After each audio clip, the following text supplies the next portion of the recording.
Hello, Assalamu alaikum. In this video, we will understand about the biology of starch. So let's understand about what is the starch. During the plant photosynthesis through chloroplast as an organelle, photosynthetic organelle produce the starch by the photosynthesis by the using of carbon dioxide and water. So this is the nucleus, cell wall and the chloroplast as organelle, which that is present much more in the mesophyll cell of the leaf of the plant, and it produce the basically let's understand about the chloroplast contain thylakoid double membrane organelle. Inside is the inner membrane is the thylakoid contain a electron transport chain used to produce ATP and NADH for the Calvin cycle to produce a partially stored starch granule in the chloroplast, but it can translocate into the amyloplast. What is the amyloplast? Amyloplast is the non-pigmented organelle. This is the starch granule is 1 to 100 micrometer, while the chloroplast is 5 to 7 micrometer on the basis of species of the plant. These granules is the starch granules. As the best example is the wheat grains and potatoes, and which that contain amyloplast as a permanent store of the starch. And it is the endosperm, the seed, monocotyledons contain a starch granules. The starch granules is looking like that is the ring of the granular rings are present. This amyloplast is the non-pigmented organelle store these granules. Remember, and in this way, this is the crystalline and amorphous shape of the starch. Crystalline is the amylopectin, while the amorphous is the amylose. The crystalline amylopectin is the branch, and the branching is the 70 to 80% grains contain this starch. And this is alpha 1 to 4 glycosidic bond and alpha 1 to 6 glycosidic bond attached as a branching. And this is known as the amylopectin and branched. 70 to 80% grains contain this amylopectin, while the starch contain only the 1 to 4 bond alpha and 10 to 20% amylose. This is the amylose and amylopectin. In reality, the structure of amylose and amylopectin in the form of coiled. Let's understand about the digestion of the starch. So this is the chain of the glucose in the form of branching and linear. If the linear, it means the amylose, while the branching is the amylopectin. Some starch digest quickly, some starch resistant to digest is known as resistant starch, contain fibers and cellulose even. Let's understand about the rate of digestion. The complete digestion of amylose and amylopectin in the small intestine is important, and those which that is resistant starch will not digest into the small intestine, will go into the large intestine, and the microbiome will work for digestion further, while the other will be not digest, will be waste as a defecation.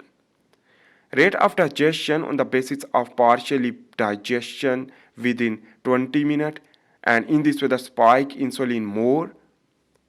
On the other hand, the slowly digestion 20 to 120 minutes is insulin spike less than rapidly digest, while the resistant starch digest after 100 to 120 minute, not spike insulin more, and it is fibers. So on the basis of time, the digestion, when digestion will quick, the insulin spike quick.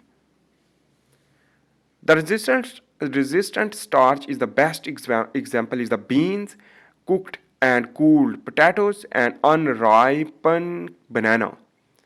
Resistant starch can progress many diseases like colon cancer and diabetes, but the resistant starch is very important and get the health benefit also. Let's understand about the four type of resistant starch.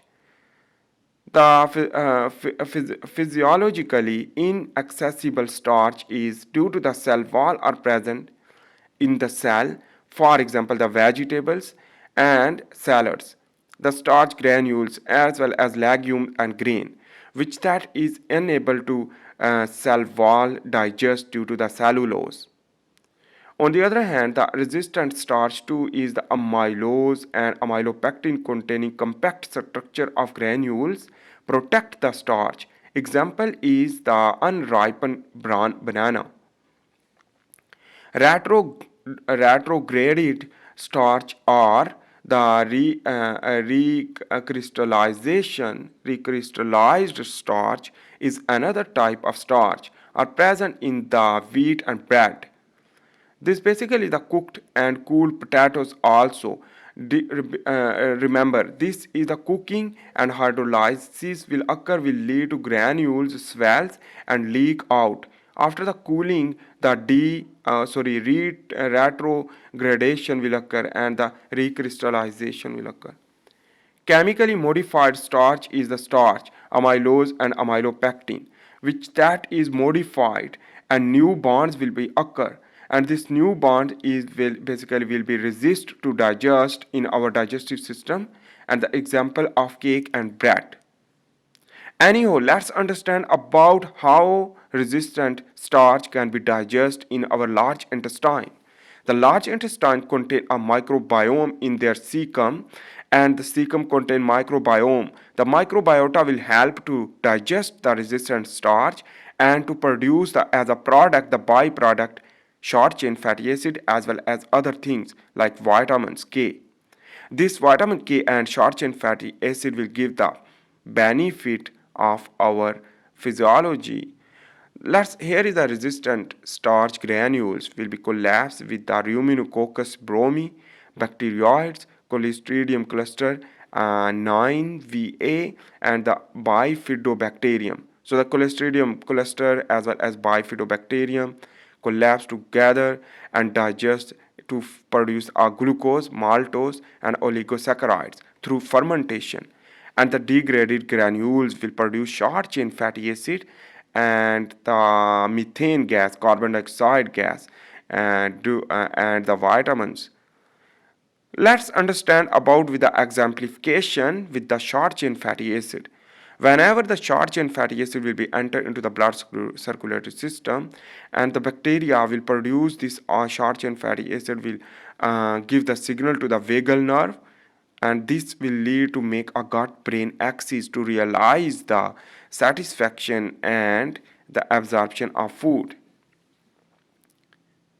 In this way, this short chain fatty acid will protect the blood vessel and the protection of the nervous system as well as inflammation and cancer chances will be decreased.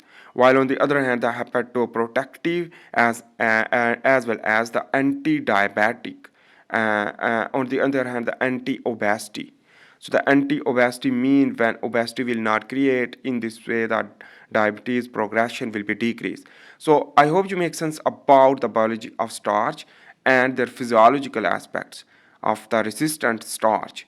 So I hope you make sense. In this video we have discussed about how resistant starch can be digested and what is the type of resistant starch as well as the synthesis of the starch granules. Thanks for watching. If you like my video, please make sure to subscribe, like and share. See you in the next video. For this time, bye.